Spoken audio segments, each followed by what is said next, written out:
தினமணி ராகேஷ் நேயர்களுக்கு வணக்கம். இன்னைக்கு இயக்குனர் ஜிதின் கே ஜோஸ் இயக்கத்தில் நடிகர்கள் மம்முட்டி, விநாயகன் நடிப்பில் உருவான களம் காவல் திரைக்கு வந்திருக்கு. படம் எப்படி இருக்கு வாங்க பார்க்கலாம். ഏറ്റവും കൂടുതൽ സുഖം കിട്ടുന്നത് എന്തിനെ കൊല്ലുമ്പോഴെന്നറിയോ?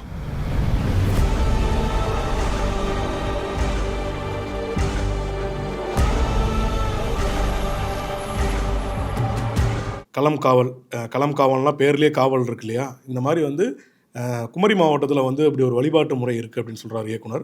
அதாவது அந்த குறிப்பிட்ட ஏரியாவில் இல்லை ஒரு குறிப்பிட்ட ஊரோட எல்லை சார்ந்து காவல் சம்பந்தமான ஒரு தெய்வ வழிபாடாகவே அப்படி ஒரு இது இருக்குது அப்படின்னு சொல்கிறாங்க. அந்த லைனை இந்த கதைக்குள்ளே ஒரு சப்ளீனியராக வச்சுக்கிட்டு இந்த படத்தோட திரைக்கதையும் கதையும் எழுதப்பட்டிருக்கு. இந்த படத்தோட ஆரம்பத்தில் காவல்துறை அதிகாரியான விநாயகன் ஒரு வழக்கை கையில் எடுக்கிறாரு. அந்த வழக்கை விசாரிக்கும் போது என்ன ஆகுதுன்னா, ஒரு பெண் காணாமல் போயிட்டாங்க அப்படின்ற ஒரு வழக்கு தான் ஃபஸ்ட் எடுக்கிறாரு. அந்த வழக்கு விசாரிக்கும் போது அதோட சம்பந்தமான இல்லை சம்பந்தமற்ற சில தகவல்கள்லாம் உள்ளே வரும்போது என்ன ஆகுதுன்னா, ஒரு குறிப்பிட்ட கால இடைவெளியில் ஒவ்வொரு பெண்களாக அந்த ஊரில் காணாமல் போயிருக்காங்க. இந்த பெண்கள் எப்படி காணாமல் போனாங்க, எப்படி மாயமானாங்க அப்படின்ற ஒரு விசாரணையை அவர் படிப்படியாக ஆரம்பிக்கிறாரு. ஆரம்பிக்கும் போது அவருக்கான ஷாக்கிங்கான சில விஷயங்கள் தெரிய வருது. இந்த பெண்கள் எல்லாம் சொல்லி வச்ச மாதிரியே காதலனோடவோ இல்லை வேற ஒரு ஆளோடவோ வீட்டை விட்டு கிளம்பி போனவங்களா இருக்காங்க.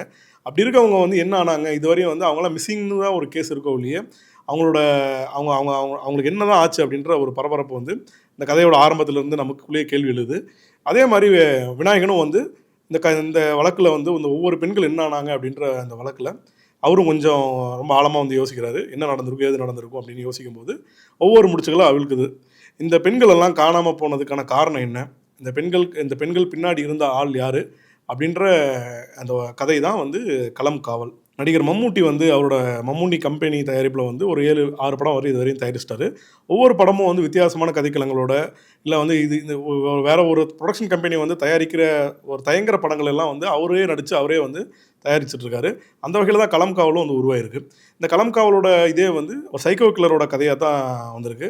ஒரு தொடர்ந்து நடக்குது ஒரு கொலைகளாக இருக்கட்டும், இல்லை காணாமல் போன மிஸ்ஸிங் கேஸாக இருக்கட்டும், இதுக்கு பின்னாடி இருக்கிற சைக்கோ யார், இவன் ஏன் இந்த வேலையில் பண்ணுறான் அப்படின்ற ஒரு லைனை வச்சுட்டு இந்த படத்தை ஒவ்வொரு திரைக்கதையாக ஒவ்வொரு ட்விஸ்ட்டாக ஓப்பன் பண்ணிகிட்டே போகிறாங்க. இந்த படம் எண்ட் ஆஃப் தி டே போகும்போது என்ன ஆகுதுன்னா, இது ஒரு சஸ்பென்ஸ் த்ரில்லராக ப்ளஸ் க்ரைம் த்ரில்லராக எல்லாமே ஆட் ஆகி வருது. பட் என்ன ஆனால் இந்த படம் கிளைமேக்ஸை நோக்கி நகரும் போது நமக்கே சில காட்சிகள் ஊகிக்கிற மாதிரி இருக்கிறது இந்த படத்தோட பெரிய ட்ராபேக்னு சொல்லலாம். ஆரம்பத்தில் இந்த ஒவ்வொரு பெண்களை பற்றி இல்லை ஒவ்வொரு பெண்கள் நடிகர் மம்முட்டியோட அந்த ட்ரைலர்லேயே காட்டின மாதிரி ஒவ்வொருத்தரும் கதைக்குள்ளே வந்துட்டு போகும்போது நமக்கு ஒரு எதிர்பார்ப்பு வருது. ஓகே, இவங்களாம் என்ன ஆக போகிறாங்க, என்ன நடக்க போகுதுன்ற ஒரு இது வருது. இன்டர்வல்லையுமே அதுக்கேற்ற மாதிரி ஒரு நல்ல ட்விஸ்ட் வச்சுருக்காங்க. அந்த ட்விஸ்ட் எதுக்காக வச்சுருக்காங்கன்னா, நமக்கு ஒரு கேள்வி எழுது இல்லையா, ஒரே ஊருக்குள்ளே இவ்வளோ பெண்கள் காணாமல் போயிருக்காங்க அப்படின்னா காவல்துறை என்ன பண்ணிகிட்டு இருந்துச்சு, இல்லை ஊருக்குள்ளே போலீஸ் இருக்கா இல்லையா அப்படின்ற மாதிரி கேள்விலாம் எழுவும் இல்லையா. இந்த கேள்வியெல்லாம் உடைக்கிற மாதிரியான ஒரு பதிலை ஒரு இன்ட்ரோல் பிளாக்ல ட்விஸ்ட்டாக வச்சுருக்காரு இயக்குனர். அந்த ட்விஸ்ட் நல்லாவே ஒர்க் அவுட் ஆகிருக்கு. பட் இருந்தாலும் அழுத்தமான ட்விஸ்ட்டாக அது மாறல. அது மாறாதங்காட்டி என்ன ஆயிடுச்சுன்னா, செகண்ட் ஹாஃபில் நமக்கு அடுத்து செகண்ட் ஹாஃப் என்னவா இருக்குன்ற ஒரு இன்ட்ரெஸ்டிங் இருந்தாலும் அதோட அழுத்தம் ரொம்ப கம்மியாக இருக்குது. இதனால் என்ன ஆகுதுன்னா, 2ஆம் பாதியில் பல காட்சிகள் ஊகிக்கிற மாதிரி இருந்தாங்காட்டி நமக்கு சரி இதுதான் நடக்க போகுது அப்படின்ற ஒரு மேட்டருக்குள்ள வந்துடுறோம். அது வந்துச்சுனாலே ஒரு க்ரைம் த்ரில்லருக்கான ஒரு கிரிப்பிங் போயிடும். அது இந்த படத்தில் எங்கேயோ போன மாதிரி ஆயிடுச்சு. மம்முட்டி இந்த படத்தில் மம்முட்டி தவிர யாருமே பண்ணியிருக்க முடியாதுன்ற அளவுக்கான ஒரு ரோல் பண்ணியிருக்காரு. அவர் எவ்வளவோ விதேயன் மாதிரியான படங்கள், பிரம்மயுகம் நிறைய படங்களில் ஒரு ஆண்டகானிஸ்டாக நடிச்சிட்டார். அவர் விதவிதமான வில்லனாக பண்ணிட்டார். பட் இதில் நிறைய ஸ்டீரியோ டைப்ஸை உடச்சிட்டு நம்ம ஒரு யோசிப்போம் இல்லையா, இந்த கதை எழுதுனா இந்த ஆக்டருக்கு தான், அவரோட இமேஜ் பாதிக்கவே கூடாதுன்னு நம்ம சில விஷயங்கள்லாம் யோசிப்போம்ல. ஆனால் மம்முட்டி எல்லாத்தையும் உடைக்கிறார். அவர் இந்த இந்த இந்த கேரக்டர் பண்ண மாதிரி இதுக்கு முன்னாடி பண்ணியிருக்கவே மாட்டார்ன்ற அளவுக்கான ஒரு ரோலு. நமக்கே ஒரு கட்டத்தில் அவர் மேலே ஒரு வெறுப்பே வர அளவுக்கான ஒரு இடத்த மம்முட்டி கொண்டு வந்துட்டார். குறிப்பாக ஒவ்வொரு பெண்களை சந்திக்க போகும்போது அவர் பேசுகிற வசனங்களாக இருக்கட்டும், சிகரெட்டை பிடிக்கிற ஸ்டைலாக இருக்கட்டும், அப்புறம் சிரிக்கிறார். அவரோட க்ளோஸ்அப் சீனில் சில காட்சிகள் க்ளோஸ்அப்பில் அவர் சிரிக்கிறத எடுக்கும் போதெல்லாம் ரொம்ப ஒரு ஈவில்னஸ் அப்படியே இருக்குது. அதில் ஒரு ஈவில் உள்ளே இறங்கினா எப்படி இருக்குமோ அந்த மாதிரியான ஒரு ஆக்டிங்கை கொடுத்துருக்காரு. ரொம்ப நல்ல படம். அவருக்கு ஆஸ் அன் ஆக்டராக ஒரு நல்ல ஒரு படமாகவே களம் காவல் அமைஞ்சிருக்கு. சேம் டைம் விநாயகனுக்கும் நிறைய விநாயகனோட நடிப்பெல்லாம் நிறைய படங்களில் அவர் ரொம்ப ஃபண்டாஸ்டிக்கான ஆக்டர் தான்.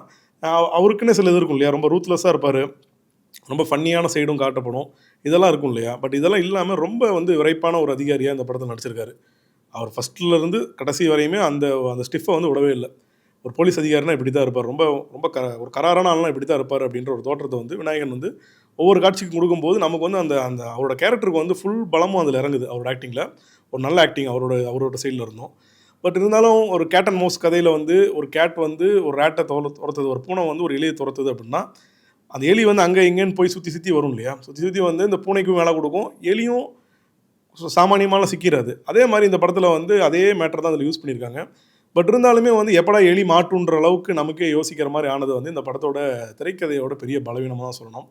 வசனங்கள் கொஞ்சம் நல்லா இருந்துச்சு. குறிப்பாக வந்து மம்முட்டி வந்து ஒரு ட்ரீசரில் சொல்லியிருப்பார், இருக்கிறதுலே ரொம்ப சந்தோஷமான விஷயம் வந்து இன்னொரு மனுஷனை கொல்றது தான் அப்படின்னுவார். அந்த ஒரு வசனம் தான் இந்த முழு படமும். பட் அவர் அவர் அவர் ஏன் ட்ரிகர் ஆனார், எதுக்காக ட்ரிகர் ஆனார் அப்படின்ற ஒரு விஷயத்த வந்து இந்த படத்தில் பெருசாக சொல்லலை. அது ஒரு பெரிய வந்து அந்த கேரக்டரோட ஆர்க்கு வந்து எங்கேயோ வந்து உடஞ்ச மாதிரி ஆயிடுச்சு. பட் அதை விட்டு மேக்கிங்காக பார்த்தோம்னா ஒரு நல்ல மேக்கிங் தான். ஜிதின் கே ஜோஸ் வந்து என்னன்னா, இவர் வந்து துல்கர் சல்மான் நடித்த குரு படத்தோட ரைட்டர் இவர் தான். இவருக்கு தான் ஃபஸ்ட்டு படம். பட் ஃபஸ்ட்டு படம் மாதிரி தெரியல, ரொம்ப மெச்சூர்டாக சில காட்சிகள்லாம் எடுத்திருக்காரு.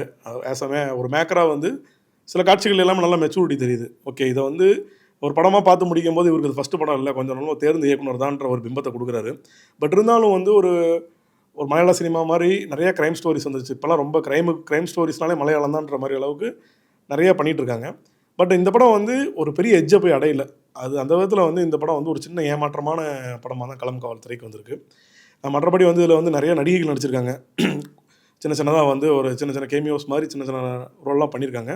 பட் அவங்களுமே யாருமே வந்து அவங்க ஃபேஸுமே வந்து பெருசாக வந்து நிற்க முடியாத அளவுக்கான ஒரு சூழலும் இருக்குது.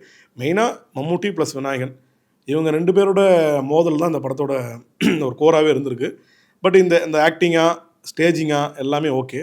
பட் இருந்தாலுமே எங்கேயோ வந்து ஒரு ட்விஸ்ட்டு வந்துச்சுன்னா அந்த ட்விஸ்ட்டுக்கு முன்னாடி இருக்கிற ஒரு பரபரப்பு, ஒரு ஆடியன்ஸுக்கு இருக்கிற எதிர்பார்ப்பு வந்து இந்த படத்தில் வந்து சரியாக உட்காரல. அது ஏன் உட்காரலன்னா, ஃபஸ்ட் ஹாஃப் ரொம்ப லேகு. இந்த படம் வந்து கிட்டத்தட்ட வந்து 2 மணி நேரம் 20 நிமிஷம் தான். பட் இருந்தாலுமே ஃபஸ்ட் ஹாஃப் வந்து ஒரு இன்டர்வலுக்கு முன்னாடி வரையுமே வந்து நமக்கே தெரிஞ்சிருது, ஓகே மம்முட்டி வந்து இப்படியாப்பட்ட ஒரு ஆள் தான் தெரிஞ்சிருது. பட் அதில் என்னதுன்னா, சுவாரஸ்யம்லாம் கொஞ்சம் கொஞ்சமாக குறைஞ்சு செகண்ட் ஹாஃப் கட் பண்ணி வரும்போது சரி இதுதான் நடக்க போகுது அப்படின்ற ஒரு நமக்குள்ளேயே ஒரு க்யூரியாசிட்டி வந்துடுது. அதை மீறியும் அது நடக்கலை. அந்த படம் வந்து அந்த இடத்துல வந்து ட்ராப் ஆன மாதிரி ஆயிடுச்சு.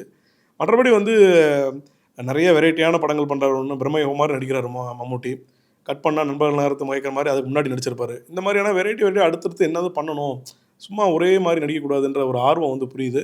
பட் இருந்தாலும் அவரோட எஃபர்ட் இதில் நல்லாயிருக்கு. ஒரு ஆஸ் அன் ஆக்டராக நல்லாயிருக்கு. பட் இன்னுமே வந்து இந்த கதையில் கொஞ்சம் மாடிஃபை பண்ணி இன்னும் கொஞ்சம் சுவாரஸ்யத்தை ஏற்படுத்தியிருந்தா இந்த படம் வந்து நல்ல படமாகவே மாறி இருக்கும். பட் வந்து எண்ட் ஆஃப் த டே வந்து பார்த்து முடிக்கும் போது என்ன தோணுச்சுன்னா, ஒரு ஆவரேஜான படம் தான் தோணுச்சு. இந்த வீடியோ பிடிச்சதுன்னா தினமணி சேனலை லைக் பண்ணுங்கள், ஷேர் பண்ணுங்கள், சப்ஸ்கிரைப் பண்ணுங்கள்.